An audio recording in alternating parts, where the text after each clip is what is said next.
Hi, welcome to my channel and welcome to Book Review. Today we'll be talking about Silence by Shusaku Endo. And so, book review basically is I just want to share books that I've read and share ideas and break down these ideas in a unscripted, casual format. And just kind of see where it takes us. Shusaku Endo wrote Silence, and so before we jump into what the actual book is about, I actually think that knowing a little bit about the author really quick is pretty important, because so Endo is a Japanese man, but he was Catholic. He often felt discord. He often felt contention, I guess you could say, between his Japanese culture and his Christian faith. And this book is kind of a commentary. It's kind of just a way for him to think through that and think about that. So I think that's really interesting to keep in mind as you read this book. And so, yeah, so Endo, this book, he wrote this book. This book takes place in the 17th century, 1600s Japan. The main character, his name is Sebastian Rodriguez. He is from Portugal, I believe, and this is a time when there are Christian missionaries being sent out and sent to Japan specifically. In a nutshell, I'll tell a little bit about, like, the spoilers ahead, by the way, but I'll tell a little bit about the basic story of the book. There's conversation in the church because a church father in Japan is rumored to have apostatized, which is a big deal. To gone against the church, and so three missionaries, including Sebastian Rodriguez, who is the main character of this book, who we follow, they go to they go to Japan to kind of get to the bottom of this and to continue preaching. At this time, the Japanese people, the Japanese Empire at the time, have outlawed Christians and are actively hunting them down and persecuting them. So it's very dangerous for Christians, for Japan at this time.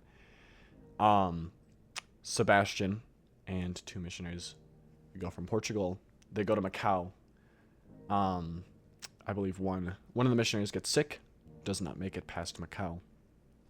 In Macau, they meet a Japanese man named Kichijiro, and he kind of latches onto the missionaries, and kind of acts as their guide.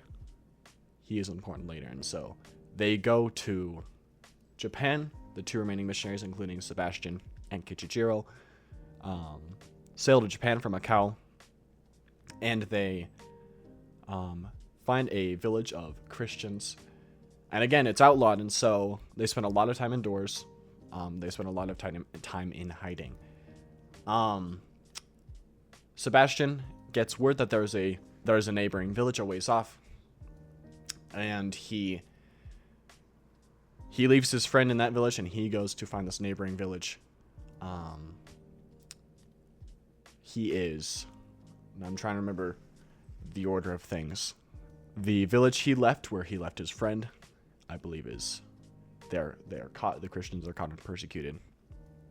He gets to the other village, and you kind of follow Sebastian as he meets these Christians, but the Japanese samurai and the Japanese Empire find these Christians and persecute them and punish them and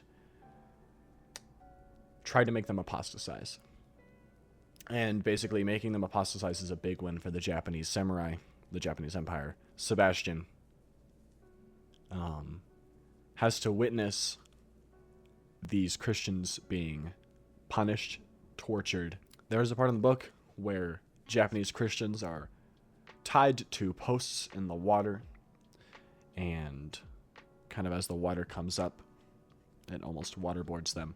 Meets wonderful people, wonderful Japanese Christians, build a relationship with them, and he sees lots of them get tortured and killed.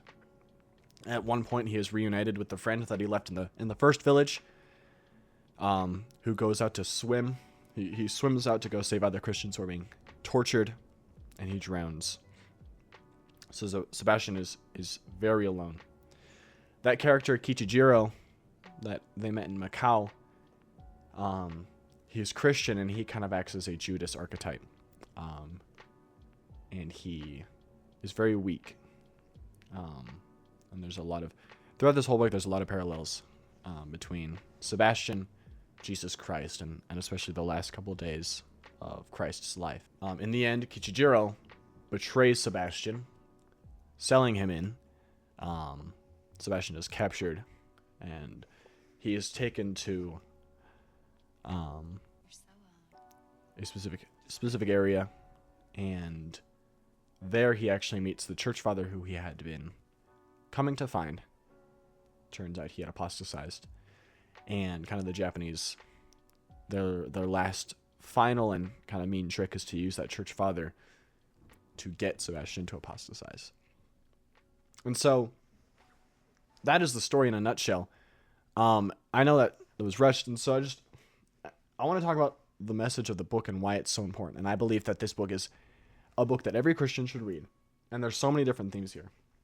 I think it's a really important story. Really beautiful language. Lots of stuff going on. And so first, I guess, as suggested by the title of the book, Silence, a big theme of the book is the silence of God. And this is something that I think, whether or not you're religious, whether or not you are Christian, I think we all ask the question, why is God silent? And that looks like why me? Why is life so unfair? What did I do? Through this book, as Sebastian encounters these trials and he sees other Christians being tortured, and he himself at the end of the book is in prison and tortured, he is constantly asking, why is God silent? And so as I'm reading this book, it made me think, so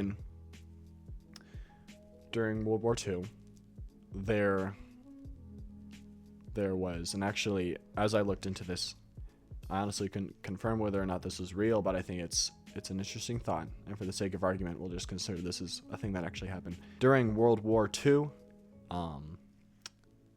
Jews in a concentration camp held God on trial. Their kind of argument was, God has abandoned us and broken the covenant. And they came to the conclusion that, yes, God was guilty. He had broken the covenant. After that, actually what's very interesting is they just prayed. They continued to fulfill their traditions and Jewish rituals. People go through extremely hard trials. There's the Holocaust, and the Jews are asking, why is God silent? Why are our prayers going unanswered? And this, I think, is a very natural thing to happen when we go through trials. And so Sebastian, this book, he's asking the same question. Why is God silent? He's asking, I'm doing this for you, God. I'm here in Japan for you. I'm preaching to these people for you. Where are you? Where's the help? And he sees people being tortured, and he's like, why did you not save them, God? Why did you not save them? So there's a part kind of towards the end of the book that I want to look at. This is the end of the book when Sebastian is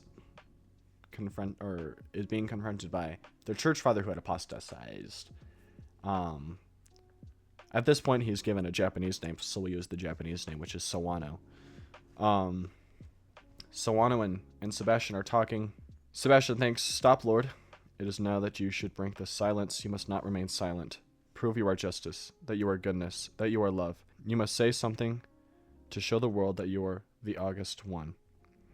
A great shadow passed over his soul like that of the wings of a bird flying over the mast of a ship. The wings of the bird now brought to his mind the memory of the various ways in which the Christians had died. At that time, too, God had been silent. When the misty rain floated over the sea, he was silent. When the one-eyed man had been killed beneath the blazing rays of the sun, he had said nothing. But at that time, the priest had been able to stand it. Rather than stand it, he had been able to thrust the terrible doubt far from the threshold of his mind. But now it was different. Why is God continually silent while those groaning voices go on? And so, this towards the end of the book, he's kind of at the end of of the line, and he's really frustrated. Why is God silent? So again, this is just a constant message. Earlier, he kind of has a brief moment of doubt. Let's see. And so, one thing that Sebastian does is when he goes through trials, is he pictures the face of Jesus Christ, and that gives him some level of comfort. So this is earlier. He's thinking back to the final days of Christ's life. Crouching on the ashen earth of Gethsemane that had embedded all the heat of the day, alone and separated from his sleeping disciples, a man had said, "My soul is sorrowful, even unto death." And his sweat had become like drops of blood. That was the face that was now before his eyes. Hundreds and hundreds of times it appeared in his dreams, but why is it that only now did the suffering, perspiring face seem so far away? On that night too, had that man felt the silence of God? He's talking about Jesus Christ. Had he too shuddered with fear? God simply maintained his unrelenting silence. Eloi, Eloi, lama sabachthani. Which is to mean, God, why have thou forsaken me? Talking about when Jesus Christ was on the cross. And later he asks the big question, did God really exist? And so Sebastian came on this island full of faith, full of zeal to preach the gospel to these people. But as he endures these trials, it is becoming increasingly more difficult for him to keep that faith. So I think it's important because, well, there's a quote I really, really like in this book. This is him talking about Kichijiro, the man who had betrayed him. Kichijiro is a weak man. He is afraid. He betrays Sebastian. He betrays other Christians. He is constantly kind of coming back and forth to Sebastian, like, please forgive me. I'm sorry, I'm weak. And kind of towards the beginning, Sebastian obviously has hard feelings towards him, but he has a moment of I think, clarity. If there had been no persecution, this fellow, and he's talking about Kichijiro, would undoubtedly have lived out his happy life. Good-humored Christian man. You know, he's saying, like, if Kichijiro, if Japan had Christianity and it was legal, if Kichijiro was living in Portugal, maybe he would have been a pretty standard believing Christian.